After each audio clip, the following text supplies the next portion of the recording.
Barrel का रुख ना कभी भी किसी इंसान की तरफ नहीं करें, चाहे उसमें गोली हो ना हो। ये उसूल है हमेशा।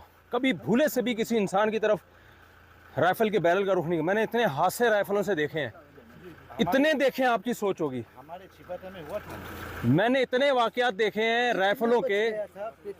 अभी हजरत मौलाना तारिमी साहब का बेटा शहीद हुआ ना, वो भी क्या है, राइफल में गोली थी, अपनी तरफ रुख किया हुआ था उसने। इसका उसूल है, याद रखें, राइफल का रुख कभी भी याद रखो।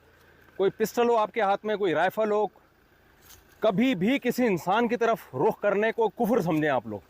मैंने बहुत ज़्यादा हादसे देखे हैं। अभी हम लोग बलूचिस्तान में शिकार पे गए थे 4-5 साल पहले। वहाँ मैं उनको ये समझा रहा था कि भाई राइफल का रुख किसी इंसान की तरफ नहीं हो, चाहे उसमें गोली बैरल में है या नहीं है। तो थोड़ी देर में फायर हुआ, हमारे एक साथी की गोली चली, शुगर है नीचे चली वो, यानी वो समझ थे कि खाली है, और अपने सामने मैंने गोलियां लगते हुए लोगों को देखा है। तो गार्डों को आपने देखा हो, यूट्यूब पे भी अब वीडियोज़ आ रही हैं, आपका सिक्योरिटी गार्ड होता है अपनी गोली से मर जाता है या गोली चल जाती है। तो ये उसूल हमेशा याद रखो। कभी भी किसी इंसान को देखा ना, मजाक में भी राइफल का रुख किसी की तरफ किया या गलती से जैसे यूँ गए हुए यूँ रुख हो गया, उसको पकड़ के फ़ौरन पनिशमेंट होनी चाहिए इस पर। ये उसूल है। गाड़ी ये राइफल अनलोड कर दिया ना, एक दफ़ा फायर उधर हल्का मार के देखें अनलोड हुई है कि नहीं हुई।